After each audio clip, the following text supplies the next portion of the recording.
Did you wake up when you were little and say, I am gonna do that? Hell no. What kind of advice would you give somebody? But one thing I learned is reverse psychology is awesome, right? Yeah. And so, Hey Jude, don't be afraid. Who do we have today? Judd Lavender.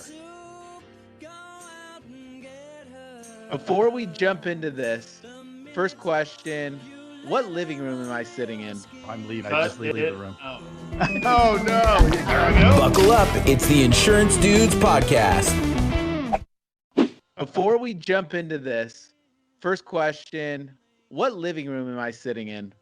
That's an 80s sitcom. Easy. Ooh. Crap. Easy because I know, but I don't remember the name. So hold on. I've got it. It's Ooh, give me a character. Hold on. I know it. Full House. Yes. There we go. Craig got it. Craig I couldn't get it because he hated the show. I hated it. If it came on and my sister wanted to watch it, I'm just like, no, I'm leaving. I just leave the room. Oh. Oh, no. There we go. Do that to me. You got it, like, dude. I can't. No, stop. You got it, dude. They did well for themselves. They did. They did. Yeah. Yeah. And she learned how to get her kids into good colleges too. Oh, that's Isn't right. she the one that's in prison now or headed that way? Gosh, dude, it's everybody from everybody that we thought was good from the 80s is not good. You know what's even watch the trippy is you have this ghost microphone. I love it. Every now and then the bar shows up. Oh, And yeah. then it goes away, and then it shows up. Oh yeah.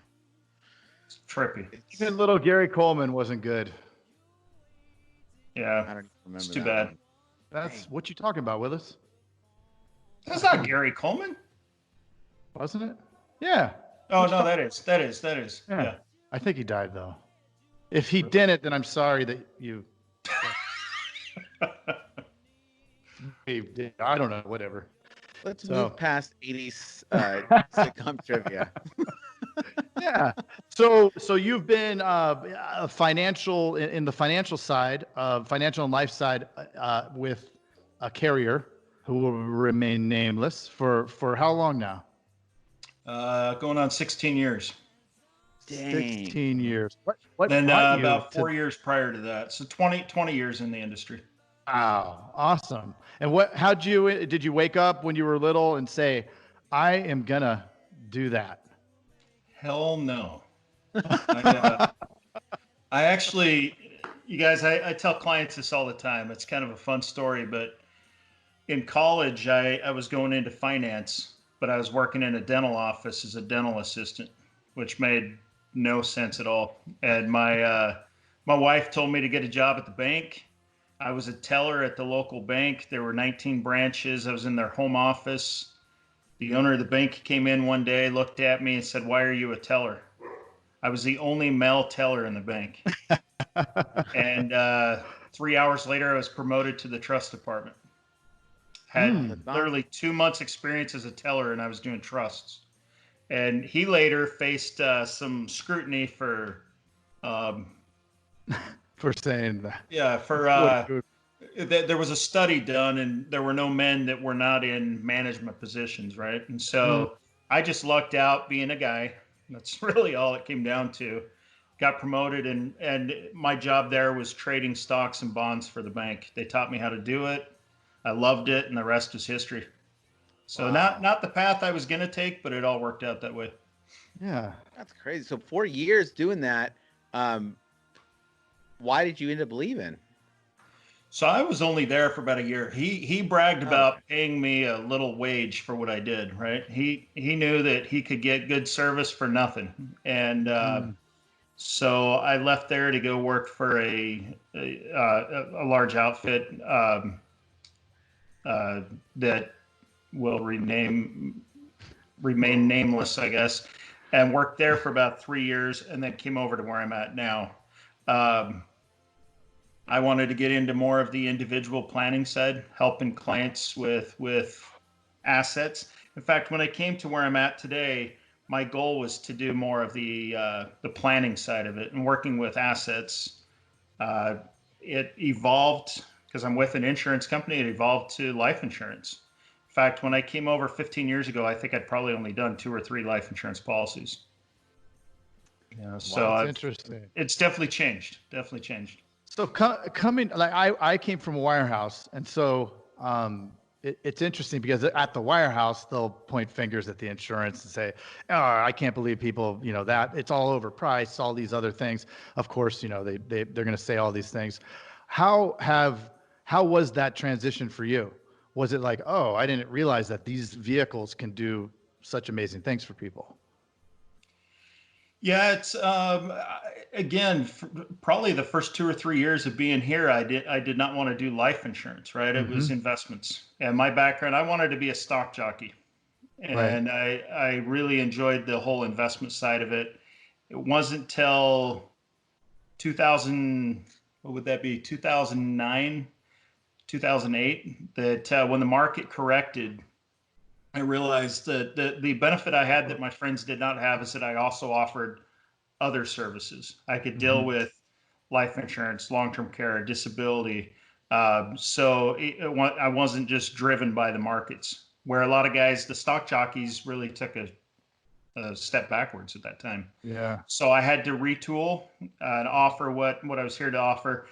It allowed me to reset and become more holistic and help people with everything. We shouldn't be a one-stop shop. We should offer every product we have available based on their needs, not just based on slinging a product. And when I learned how to do needs-based selling, my life took off. So talk about that a little bit, because I think people do get stuck on maybe 1 or 2 things that they're selling, and they're selling it, right? So what was that shift for you? And what exact steps did you take to make that shift to do the needs-based analysis? And talk about that process. I'm interested. As crazy as it's going to sound, the shift was a good friend of mine one day. He's pretty successful in the industry, right? His vision was always to make enough money to buy his own island. His dreams were a lot bigger than mine, right? But his comment he made to me one day, this is going to sound really crazy. I've said this before in meetings I've been in, and hopefully it's not taken the wrong way, but he said the thing that made him successful is getting the clients to like you enough to ask you to spend the night. And not in that manner, right? But just like if a good friend's over, it's raining out, and you say, "Hey dude, instead of driving home tonight, we got an extra room, just spend the night," right? Yeah. And I sat back and thought about that a lot. And the other piece I learned is people do business with people they like, right?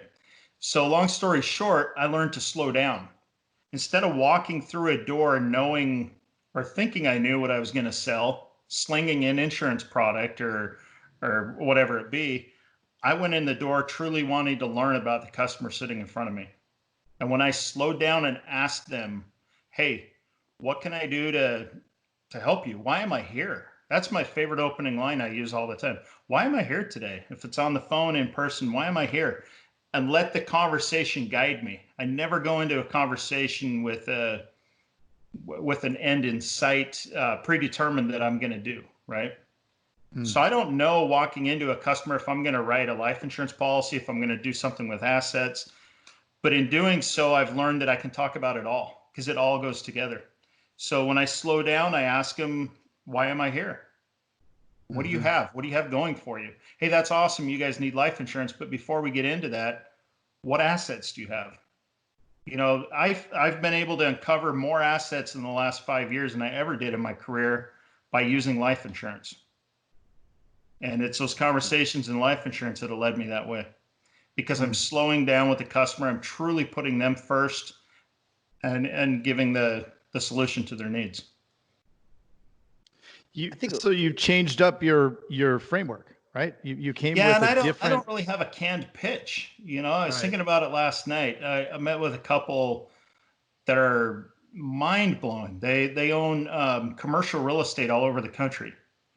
They've got a $5 million apartment complex that just built out in Chicago, right? These guys are super, super wealthy.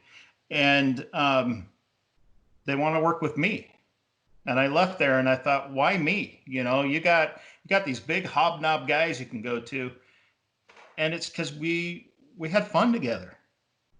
Yeah. You know, 30% of our meeting was talking about business. The rest of it was talking about them. And the guy, he told me the guy they interviewed before me was all business.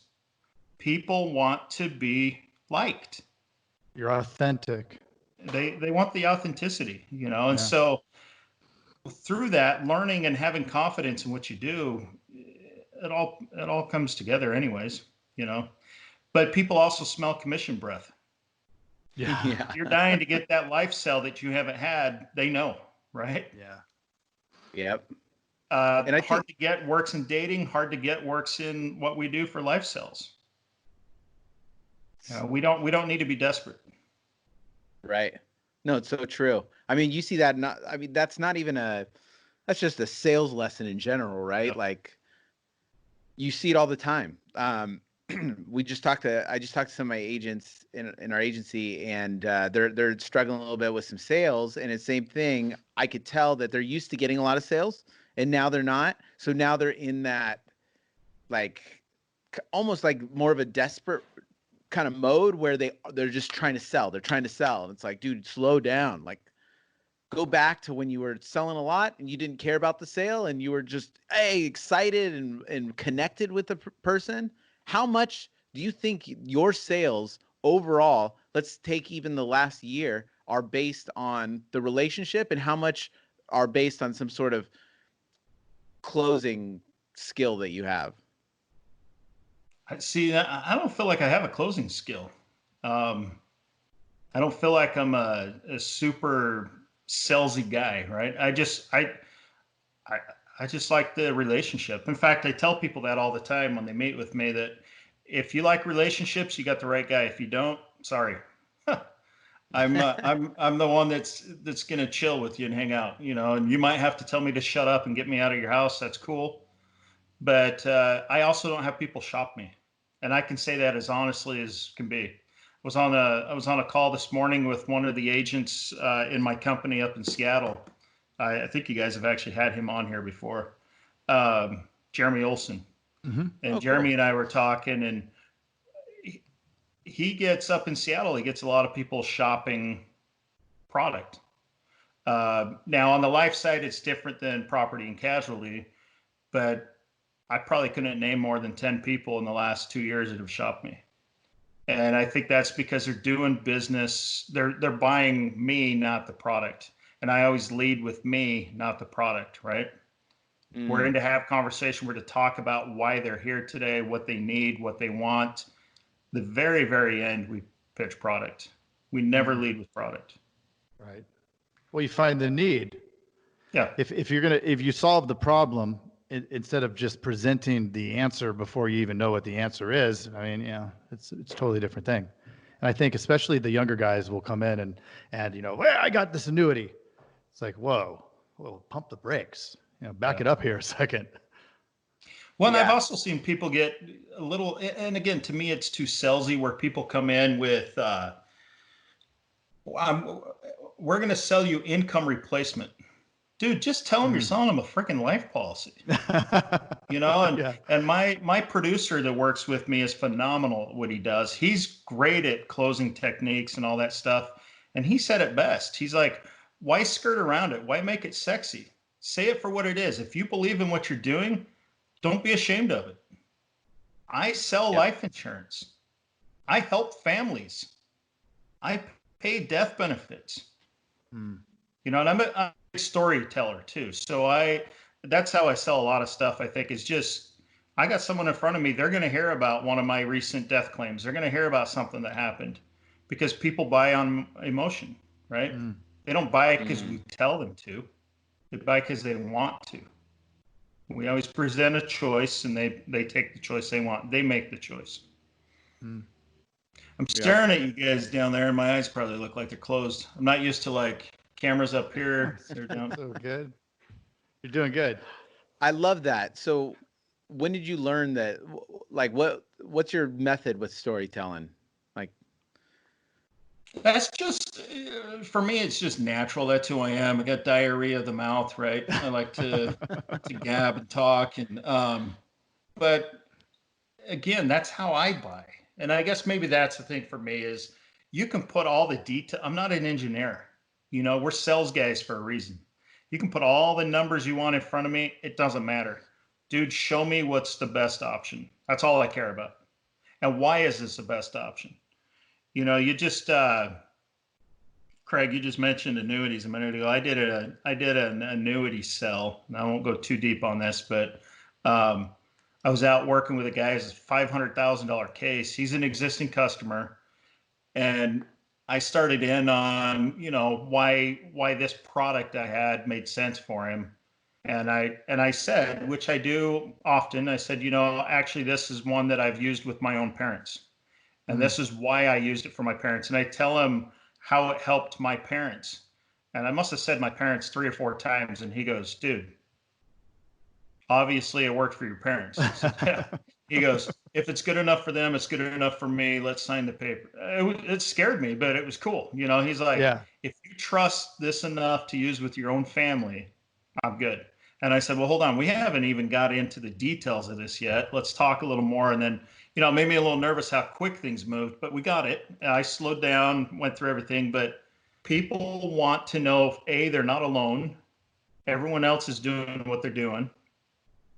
And that they're going to be taken care of.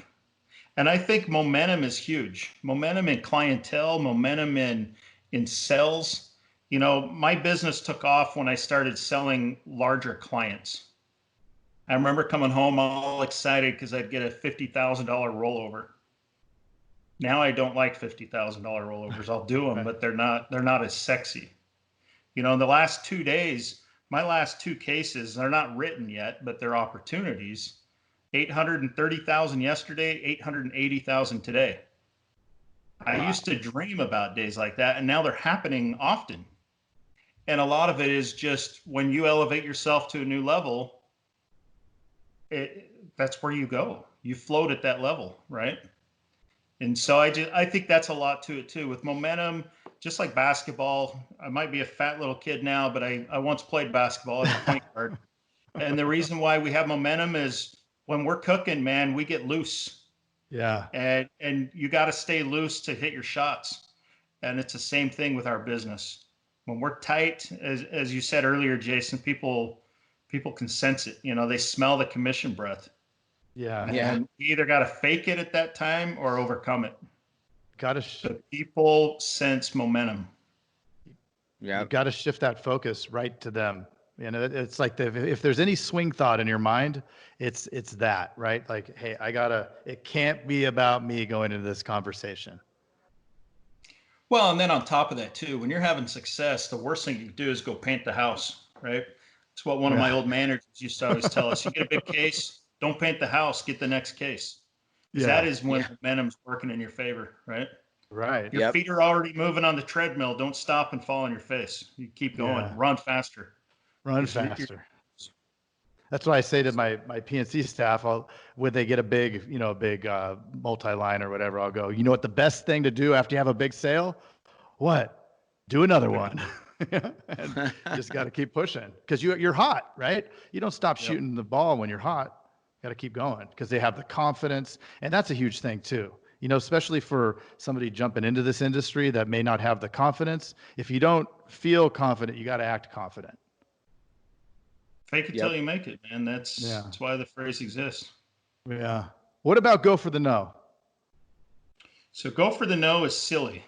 It evolved. I did a webinar 2-3 years ago and just kind of shared a process we were using, and it kind of took off. But long story short, raising kids myself, as you guys know, it's interesting, right? Right before I got on this call, I was out fixing my kitchen sink. My son tore my sink apart today, guys. Oh, great. Decided, yeah. I got to go buy a new one now. I don't know what he did, but I can't fix it. So he decided to take it apart. I don't know why. And And so those are the joys of parenthood. But one thing I learned is reverse psychology is awesome, right? Yeah. And so I'll take it back to coaching softball. I couldn't get my daughter to swing the bat when she was younger. And she learned that if she stood in the batter's box long enough, she'd get walked. And so she would stand there and then she'd celebrate when she got to first base. And the next girl would get up and she'd get walked and they'd be throwing their hands in the air. I did it. And I'm like, no, this is not what we're trying to teach. So I actually started paying my daughter $20 to swing the bat. Wow. You get up to bat and you take 3 solid swings or hit the ball. You know, if you strike out, I'll pay you. She's like, what are you talking about? And what my thought was is if I could get her comfortable swinging the bat, I could work on her hitting, right? But as long as she's not swinging the bat, I can't coach hitting. And I was sitting there one day and I thought, man, I could use this with getting staff to ask about life insurance. So I was in one of the offices and I had a gal that was really good at what she did, but she could not talk about life insurance to anyone. And so I said, here's the deal. If you can get 20 people to tell you no, I'll give you $100. She goes, done. That's easy. So 20 in a row, $100. Still, I can do it.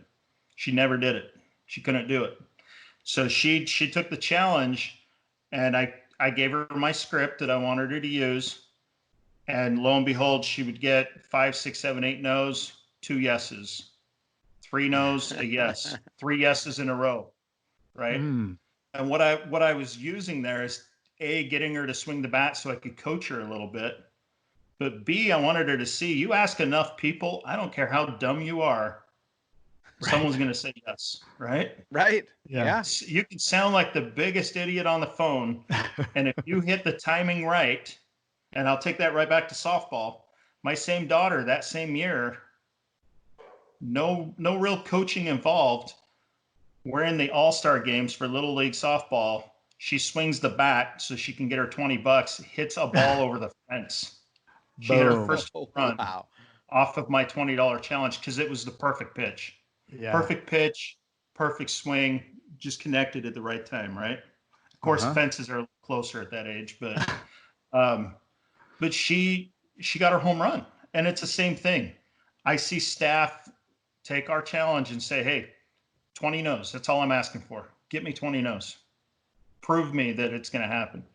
And they can't do it, you know? And so then we evolved to, we'll pay you for 20 no's. Doesn't even have to be 20 in a row.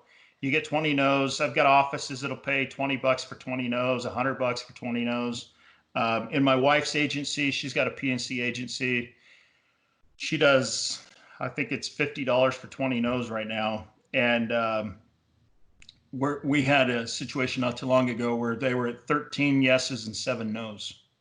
Those are killer stats, right? Yes. Amazing. Again, we're not opening our mouths. That's all it comes back to. Second phase to that is habit. The more we ask, the more it becomes habit, and it just becomes natural. So timing is going to play a factor, habit, and then we have our script that we use. And I feel like the script we put together is pretty proven. It's got some sales chemistry behind it, I guess, if you will, to help. But that's that. So that's go for no. Any little nuggets? Not trying to get no's. We're hoping for yeses, but no's get us. Sure, of course. Yeah, but well, fail. Yeah. Sorry. That's what go I was ahead. going to say. Go. You don't fail if you're trying to get a no. So they don't ever feel that like moment of defeat. It's like either they win the $20 because they got all the no's and that's exactly what they were trying to do, or they fail and they win getting the policy, right? Or the appointment or whatever it may be. And that's why I say it's so silly, because in my mind I was like, well, this is dumb, but people are like, hey, this is cool, you know? And I had one of the gals at my wife's office tell me that. She goes, you know what's so fun about this is failure is no longer a bad thing. Right. Failure is one step closer to success. And that's life in general. Yep. You know, we have to fall to learn and grow. We don't get on a bike and just take off. We're going to fall a few times, but then we're going to learn from our failures. And that's the key to it all, is if they can learn from the no's. Right. And I get all the time, well, we'll role play with them. And I've got this guy that said this, and that. What do you say? It's okay to say next. That's the other coolest thing to go for the no. It teaches volume. Dude, if you need X 5 life policies for the month, then ask more people. It's that simple. That's it. You know, you don't have to convince everyone that walks in your office to buy a policy. You just have to ask them all. Now, that gal I was talking about in my wife's office with the 13 yeses, 7 nos, she got to 19 nos. And by the way, she's rewarded for yeses as well. We're not going to not reward them on yeses. But Right. I heard her one day in there, and I heard her go, so our script is, where do you have your life insurance outside of work? And if they say they have it wherever, and we do outside of work because that's the most common excuse, right? So we beat them to the excuse. Well, I don't have life insurance outside of work. Well, that's exactly why I asked, you know, and we talk about that. And if they say they have life insurance, when was it last reviewed? Well, this girl cheated because part of my rule was you have to ask with our script. And she goes, I heard her go, you don't want life insurance, do you? And I was like, you're pathetic, you know, because she was at 19 no's.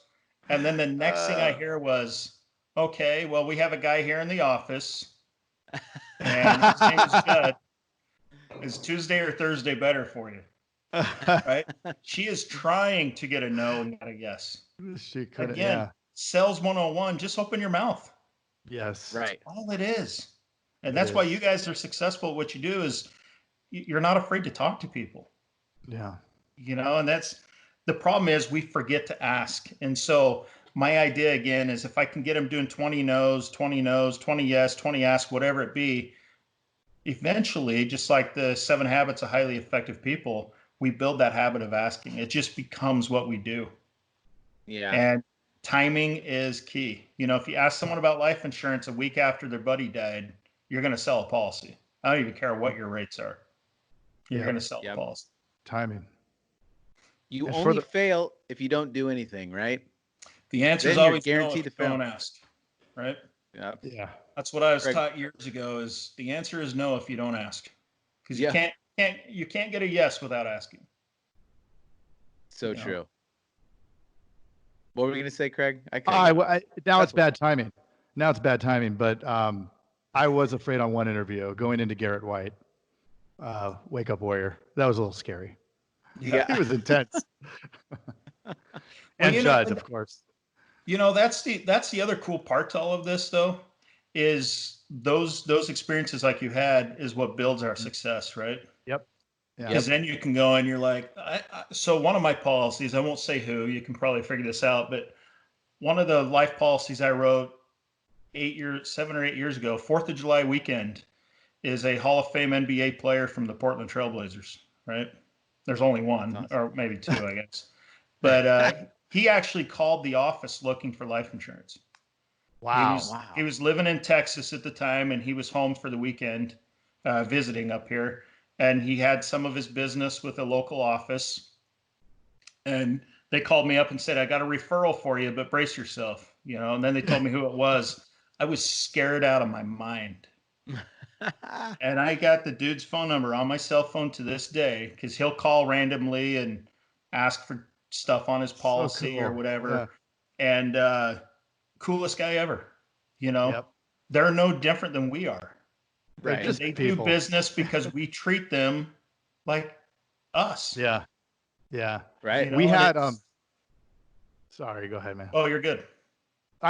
We had, I don't know, I'm in Tucson, so University of Arizona's here, and he recently passed away, which is a total bummer, but Coach Dick Tomey was the head coach of the U of A football team. He randomly just walked into my office and said, hey, can I talk to Craig? And my whole staff was like, they're like, you know, typing to me. They're like, Dick Tomey's here and he wants to talk to you. And I'm like, okay, send him in. And I mean, he sat in my office for 2 hours. It was insane. I'm just looking at him going, I can't believe I'm talking to you, man. This is just, it's weird, you know? So yeah, it's really surreal, but it's also a lot of fun, you know, because they are just people. I was just having a regular conversation. And it helps you grow, right? I mean, you realize, why am I afraid to talk to anyone? Right. Right. Exactly. Right. They're all cool. Now, what I did learn with him, if I ever bring up basketball, conversation's over. He'll shut right down, right? He doesn't want to talk about basketball. He just wants to be a normal dude. Yeah. And so it's kind of cool. Yeah. I literally dropped out of high school because I didn't want to give a speech. I didn't want to give speeches in class, so I studied for the high school proficiency test so I could get out. I was making horrible grades at the time, and I took the test. My mom said, if you take that test, you can get out. And I was like, all right, I'm doing that. I want to go on tour with bands. So I literally did that. And from that point, avoided ever in front of people or everything because I was scared. But like what I learned through talking, and I've given speeches since and doing all, stuff where I put myself out there is the difference between being scared and excited is just the mental shift, because both of them elevate your heart rate. Both of them give you that butterfly feeling, you know what I mean? Which is what I got when I used to play drums, and it was super fun. We played for, one time we played for like 25,000 people. It was like awesome. And that was such a rush. Well, that's the same thing as just being scared. It's like this, but mentally it's two different things, right? So when I kind of connected that, I was like, I'm going to force myself to do it, because once you're done doing it and you almost passed out and you put yourself out there, you get that's like a rush. You're like, oh my God. And then you're proud of yourself and you're like, wait a minute, I did do this. I can do this. Right. And then the confidence skyrockets after that. Level up. Well, my wife used to tell me, she's like, man, your job is so bipolar, and the ups and downs, right? You're dying because you don't get a sell, and then you got and that's the tough part with life sales. You don't have the renewals that PNC give, right? But you can get some big commissions up front too. And that's what I love. I love the hunt, but if you met me on the street, I'm not a really outgoing guy. Unless I'm in my work mode, I'm not a guy that's just going to walk into a random crowd of people and talk. It's not my comfort level. But the rush, like you said, is so powerful. Closing that big sell, and it helps with our confidence a lot too. Like I said earlier, the couple last night, why the heck do they want to work with me? Yeah. And they're thinking, hey, I just talked to a pretty cool dude. Well, we may not always see ourselves that way, but that's what's so cool about what we do.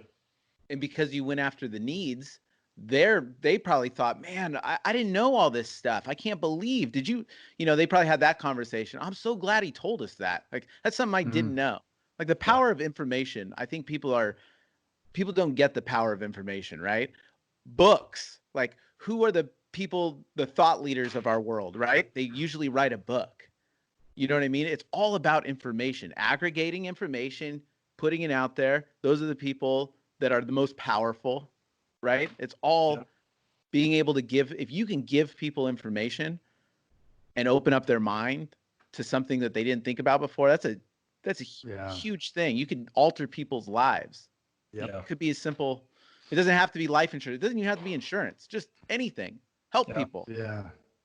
Well, our mind wants to label everything, right? Just like to your point, Jason, it's fear, or is it excitement? It's the same thing, but in our mind, we're labeling it something. So if it's fear, it's bad. If it's excitement, it's good. And it's like all we have to do is interpret that thing in the way that we want to, and then it becomes that, right? Everything becomes that.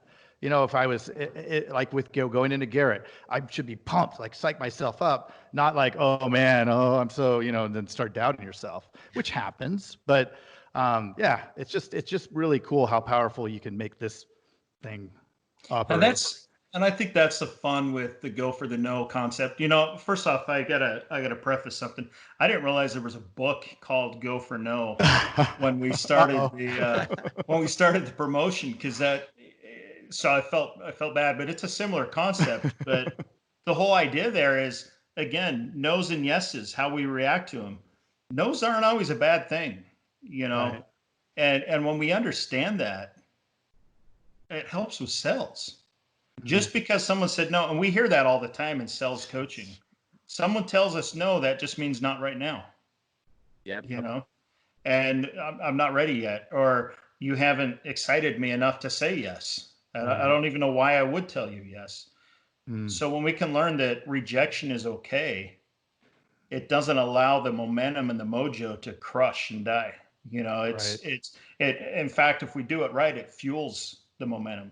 We get those no's and thrive on them, right? And there's nothing more powerful than having someone tell you no 3 times, and then next thing you know, they're signing the dotted line, and you're thinking, what the heck? This is crazy. But you said no. Yeah. Why are you saying yes all of a sudden? Yeah, it's because you didn't fold, right? You didn't fold. You just said, okay, hey, no problem. Then they're like, well, wait a minute. Sometimes now the best is when the powerful. customer's asking you to do business, right? Yeah. And I've run into that recently. I was rushed for time last week, and we sold a bunch of life insurance last week, and I was trying to get to the next call, and I was embarrassed about myself, really, thinking back on it. But I was like, all right, well, let's go ahead and schedule time for me to follow up with you. And the guy goes, well, why can't we just do it now? And I'm like, well, do you guys want to think about it at all? No, we want to do the policy. And I'm like, what the hell am I doing right now? I was just trying to get them off the phone because I had another appointment I had to get to. Yeah. And I was like, oh my gosh, I got to slow down. It's okay. Those guys will still be there, but that's a rush in its own. These guys are convinced, they're ready to go. Don't walk away from it. Are you sure you don't want to think about it? There's probably cheaper rates out there. You should probably look around a little bit and just see what. We were talking about something, and one of my staff, he heard, like, I heard it and he heard it somehow through the mic, but they said that, and he's like, did they just say, do you want to think about it? I'm like, I think so. And we went out. It was a coaching moment, but it's just funny, with the things that come out when you get nervous, and you just have to be ready to, it happens. We all fumble. We all miss the ball. Just keep grinding. Sometimes it works in your benefit, Yeah, exactly. A lot of it's the confidence. Like the more confidence that if you can build up that confidence muscle, then the no's become a lot easier to hear. Mm-hmm. The way you carry yourself's a lot different, right? You know that, hey, like I know that this is going to work. If you believe it's going to work, it can work. If you don't think it's going to work, it's probably not. And if you definitely don't believe it's going to work, it's 100% not going to work. Mm-hmm. So you have to be almost irrationally optimistic. Yep. Every single time. Well, I think this was freaking awesome, Judd.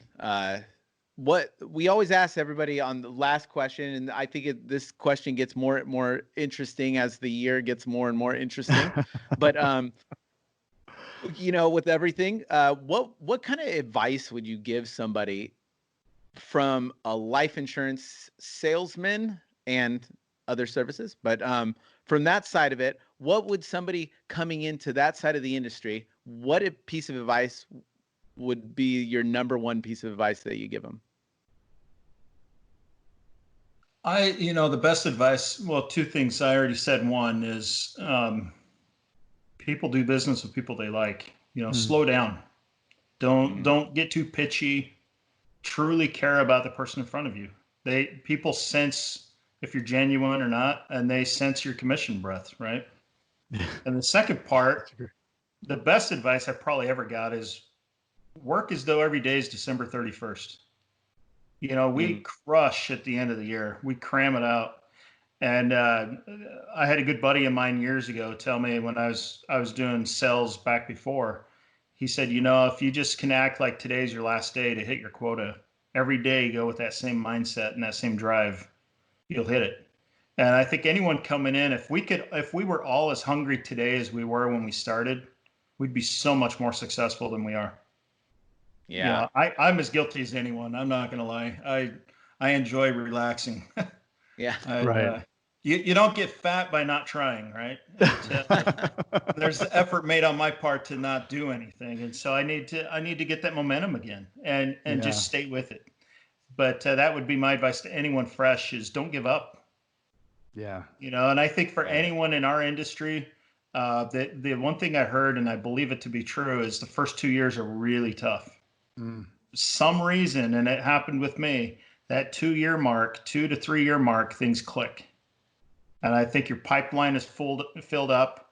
And if you can just stomach the pains of those first 2-3 years, It's a beautiful, beautiful world after that. It is. It tips, and then It it's does. rolling. Yeah. That's awesome. Any I love how can people find to Go for the Nose on Facebook? Right. Yeah, so we have a Facebook group. It's a closed group, but you can find it. It's Go for the No. And then we use that for people. We've got people from all different insurance companies sharing advice on how to do financial services. Cool. Looking for life or whatever it be in that realm. There is no shortage of need for help with that. Nope. So, well, Judd, thank you so much. Would Most you people need to would you get come a on life. again?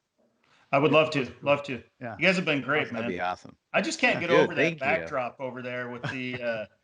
I just wish Candace, whatever her name was sitting on a couch, or what's that other dude's name from the show? The who's the main guy? John Stamos. John Bob Stamos. Saget. I need John Stamos on the stairs, just looking over your shoulder right now. And you just sit. Yeah. Say it and have mercy. No, I would love right? to come back anytime. Awesome. All right, Judd. Thank you so much, Good, man. Have a good one. Okay. Thanks.